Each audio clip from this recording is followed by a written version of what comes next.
اعوذ باللہ من الشیطان اللعین الرجیم بسم اللہ الرحمن الرحیم الحمد للہ الاول بلا اول کان قبلہ والآخر بلا آخر یکون بعدہ الذی قصرت عن رؤیتہ ابصار الناظرین وعجزت عن نعتہ اوہام الواصفین ثم الصلاة والسلام على سید المرسلین وآلہ الطیبین الطاہرین المعصومین المظلومین ولعنۃ اللہ علی اعدائہم اجمعین من یومنا ھذا الی لقاء یوم الدین اما بعد قال اللہ تبارک وتعالی فی محکم کتابہ المجید وفرقانہ الحمید قولہ الحق وهو اصدق القائلین بسم اللہ الرحمن الرحیم وقال الرسول یا ربی ان قومی اتخذوا ھذا القرآن مہجورا۔ ناظرین کرام، سورہ فرقان کی 30ویں آیت میں ارشاد رب العزت ہو رہا ہے، وقال الرسول، رسول نے کہا، اور رسول نے کہا، یا ربی، خداوندہ، ان قومی، میری امت نے، میری قوم نے اس قرآن سے دوری اختیار کر لی ہے۔ ان قومی اتخذوا ھذا القرآن مہجورا۔ تو اس آیے مجیدہ میں ارشاد رب العزت ہو رہا ہے کہ رسول شکایت کرے گا، یعنی شفیع الامم، امت کی شکایت کرتے ہیں کہ اس امت نے اس قرآن کو ترک کر لیا، اس قرآن کو چھوڑ دیا۔ تو مفسرین، اکثر مفسرین کے نزدیک یہ شکایت پیغمبر اکرم صلی اللہ علیہ وسلم قیامت کے دن امت پر یہ شکایت کریں گے۔ تو یہاں پر مہجور قرآن یعنی قرآن کو ترک کر لینا، تو تارک قرآن کی 4 صورتیں بن سکتی ہے۔ پہلی صورت، پہلا وہ شخص جس نے زندگی میں قرآن کو پڑھا ہی نہیں ہے، اس نے قرآن کی پڑھا ہی نہیں ہے، اس کی تلاوت وہ ہے۔ دوسرا وہ شخص بھی تارک قرآن میں شامل ہوتا ہے جس نے قرآن کو زندگی میں پڑھا تھا، پڑھنے کے بعد پھر اس سے بھلا دیا ہے، وہ بھی تارک قرآن میں شامل ہے۔ تیسرا وہ شخص ہے جس نے قرآن تو پڑھتا ہے لیکن قرآن کے مطالب اور مفاہیم کو سمجھنے کی کوشش نہیں کرتا، اور قرآن میں تدبر اور فکر کرنے کی کوشش نہیں کرتا ہے، تو وہ بھی تارک قرآن ہے۔ چوتھا وہ شخص ہے جو کہ قرآن کو پڑھتا بھی ہے اور قرآن کے معنی کو سمجھتا بھی ہے اور قرآن میں تدبر بھی کرتا ہے لیکن عمل نہیں کرتا، قرآن جو چیز کہہ رہا ہے اس پر وہ عمل نہیں کرتا۔ یہ 4 صورتیں بنتی، یہ 4 اشخاص تارکین قرآن میں شامل ہے جن کے اوپر رسول اکرم صلی اللہ علیہ وسلم شکایت کرتے ہیں۔ تو ان میں سے آپ آ جائیں کہ تلاوت قرآن میں، جس کے بارے میں امام رضا علیہ السلام نے فرماتے ہیں، آپ اگر کوئی سوال کریں کہ خداوند عالم نے قرآن مجید کو پڑھنا نماز میں کیوں واجب قرار دیا، کیوں لازم قرار دیا، کبھی حمد کے شکل میں، سورہ کی شکل میں، تو امام نے فرمایا اس کا جواب یہ ہے، لِأَلَّا يَكُونَ الْقُرْآنُ مَحْجُورًا وَضِيعًا، تاکہ قرآن جو ہے ضائع نہ ہو جائیں۔ وَلِيَكُونَ یعنی مدروسا، وَلِيَكُونَ الْقُرْآنُ مَحْفُوظًا مدروسا، اور قرآن کی تلاوت جاری رکھیں۔ تو خداوند عالم نے نماز میں قرآن پڑھنا فرض اس لیے قرار دیا تاکہ کسی نہ کسی وسیلے سے قرآن کی تلاوت جاری رہے۔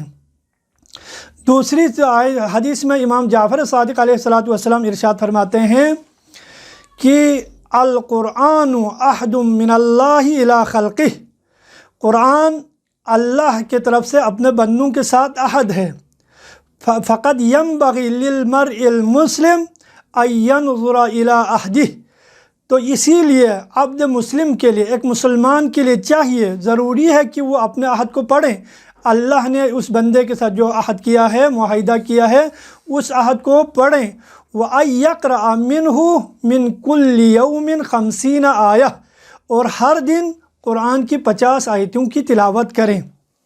अब अगर कोई इंसान इन तिलावत से अगर तारिक हो जाए तो छोड़ दें तिलावत करना, तो वो पहला ज़ुमरा में जो तारिक कुरान है, जिनके ऊपर रसूल अकरम शिकायत करेंगे, पहला वो बंदा जिसने कुरान की तिलावत करना छोड़ दें।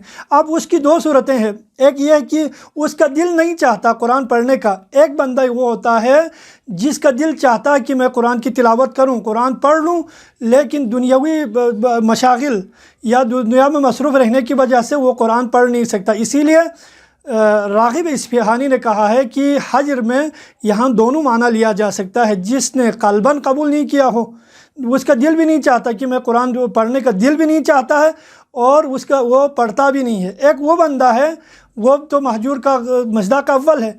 दूसरा वो बंदा है जो कि उसका दिल तो चाहता है लेकिन तिलावत करने की उसको तौफ़ीक़ नहीं होती है, वो पढ़ता नहीं है, वो भी तारिक कुरान में शुमार होता है, जिसके ऊपर रसूल अकरम क़यामत के दिन शिकायत करेंगे।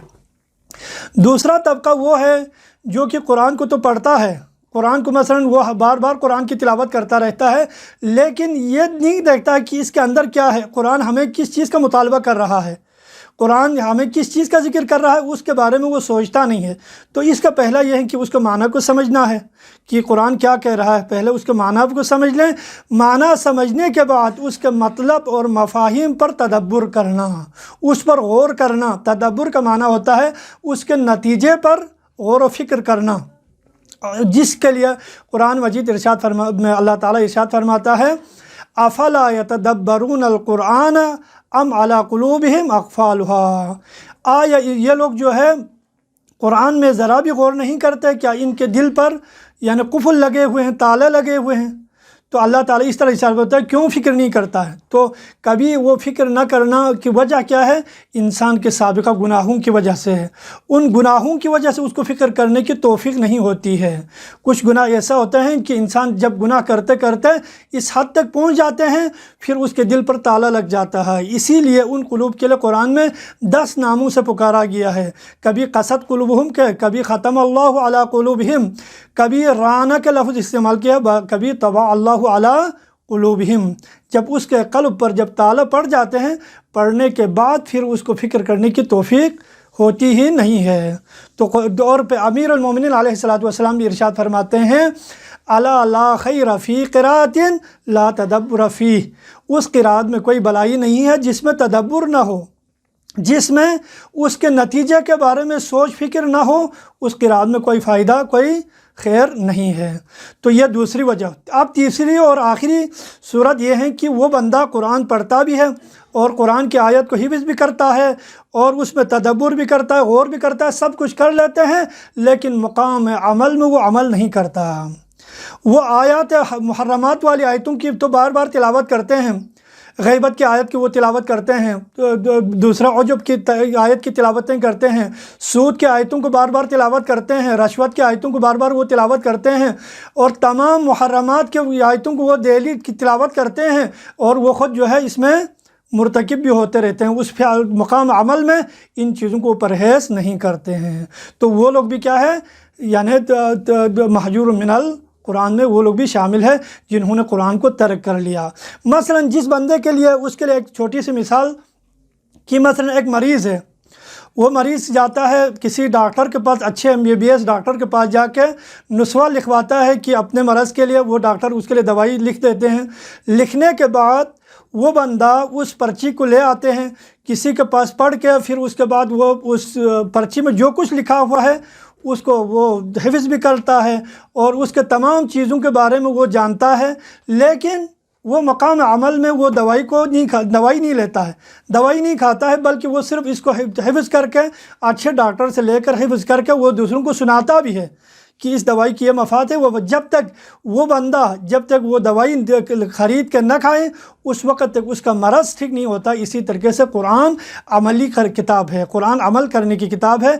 जब तक इसको अमली मैदान में, जब अमल के मैदान में न उतारें, अमल न करें, उस वक़्त तक कुरान सिर्फ़ रटने से और सिर्फ़ पढ़ने से कोई फ़ायदा نہیں ہے۔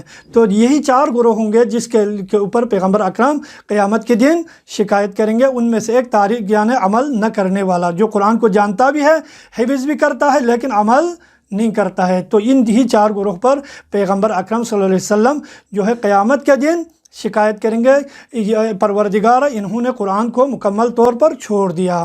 تو آخر میں دعا کرتے ہیں خداوند باری الہ ہم سب کو قرآن پڑھنے کی اور سمجھنے کی اور اس پر عمل کرنے کی توفیق عنایت فرما، عالم اسلام کی مشکلات کو دور فرما، یوسف زہرا امام زمانہ کے ظہور میں تعجیل فرما، ہم سب کو امام زمانہ کے اعوان و انصار میں سے شمار فرما۔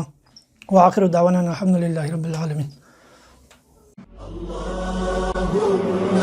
صل وسلم وزد وبارك